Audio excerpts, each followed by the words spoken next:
ഞങ്ങളുടെ കുഞ്ഞുങ്ങളോട് പറയാറുള്ളത്, ഞങ്ങളുടെ അമ്മമാരാണ് ഞങ്ങളെന്നാണ്. ഞങ്ങൾ ആ വികാരത്തോടു കൂടി തന്നെയാണ് ഞങ്ങൾ കുട്ടികളെ കണ്ടിരുന്നത്. ഞങ്ങളുടെ പേരിനോടൊപ്പം അമ്മയെ എന്ന് ചേർത്ത് എപ്പോഴും ഒരു വിളിക്കാറുണ്ടായിരുന്നു. എത്ര നെഞ്ചോട് ചേർത്ത് നിർത്തിയിട്ടും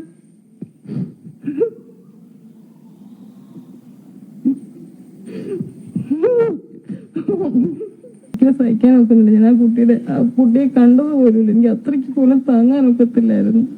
ഞാൻ അതുകൊണ്ട് ആ കുട്ടിയുടെ മുഖം പോലും ഞാൻ കണ്ടില്ല. എനിക്ക് കുഞ്ഞിന്റെ മുഖം ചിരിക്കുന്ന മുഖമായിട്ട് മാത്രം എന്റെ മനസ്സിലുള്ളൂ. അതിന്റെ അച്ഛനും അമ്മയ്ക്കും കുടുംബാംഗങ്ങൾക്കും ഒരു ശക്തി കൊടുക്കണമെന്ന് പ്രാർത്ഥിച്ചുകൊണ്ട്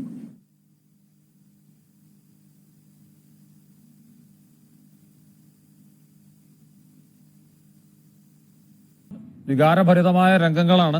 അധ്യാപകർ നേരത്തെ കണ്ടില്ല എന്നൊക്കെയുള്ള ചോദ്യങ്ങളൊക്കെ പലരും ഈ ദിവസങ്ങളിലൊക്കെ ചോദിക്കുന്നുണ്ടായിരുന്നു. പക്ഷെ അതിനൊക്കെ അപ്പുറത്ത് അവരാരും ആഗ്രഹിച്ചതല്ല. കരച്ചിലടക്കാൻ കഴിയുന്നില്ല പലർക്കും. പ്രതീക്ഷിക്കാത്ത, കരുതാത്ത, നനച്ചിരിക്കാത്ത ഒരു അപകടമാണ് അവരുടെ സ്കൂളിൽ, തേവലക്കരയിലെ ബോയ്സ് ഹൈസ്കൂളിൽ ഉണ്ടായത്.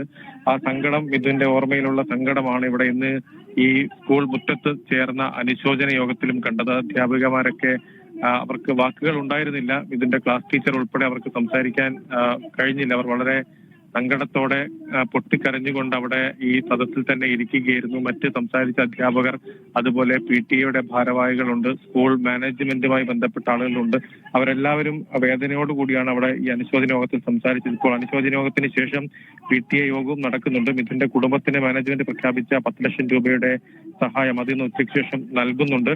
അതോടൊപ്പം തന്നെ ഈ സ്കൂൾ മുറ്റത്ത് ഉൾപ്പെടെ അപകടാവസ്ഥയിലുള്ള മരങ്ങളെല്ലാം മുറിച്ചു മാറ്റുന്ന പണി ഇവിടെ നടക്കുന്നുണ്ട്. അബ്ജോദ്, സാധാരണഗതിയിൽ അധ്യയന വർഷമൊക്കെ തുടങ്ങുന്നതിന് മുമ്പ് അത് പൂർത്തിയാക്കേണ്ടതാണ്. ഏതായാലും ഈ അപകടത്തിന്റെ പശ്ചാത്തലത്തിൽ ഈ മുറ്റത്ത് ഏറെ കാലമായുള്ള ഒരു മരം ഇപ്പോൾ സ്കൂൾ മുറ്റത്തെ വലിയ മരം മുറിച്ചു മാറ്റുന്നു. അതോടൊപ്പം കുട്ടികളുടെ തന്നെ ഒരു ഔഷധ വനം ഇവിടെ മുറ്റത്തുണ്ട്. ഈ കുട്ടികൾ തന്നെ ഉണ്ടാക്കിയത്. അത് ഉൾപ്പെടെ ഇവിടെ നിന്ന് നശിപ്പിക്കുകയാണ്. അതായത് ഇവിടെ ഇഴജന്തുക്കളൊക്കെ വന്ന് ഇറങ്ങാൻ സാധ്യത ഉള്ളത് കൊണ്ട് അത് ഉൾപ്പെടെ ഈ അപകടം ഉണ്ടാകാൻ സാധ്യതയുള്ള എല്ലാം ഈ പരിശോധിച്ചുകൊണ്ട് ഒഴിവാക്കാനുള്ള തീരുമാനമാണ് ഇപ്പോൾ മാനേജ്മെന്റ് എടുത്തത്. അത് ഇവിടെ നടക്കുന്നുണ്ട്.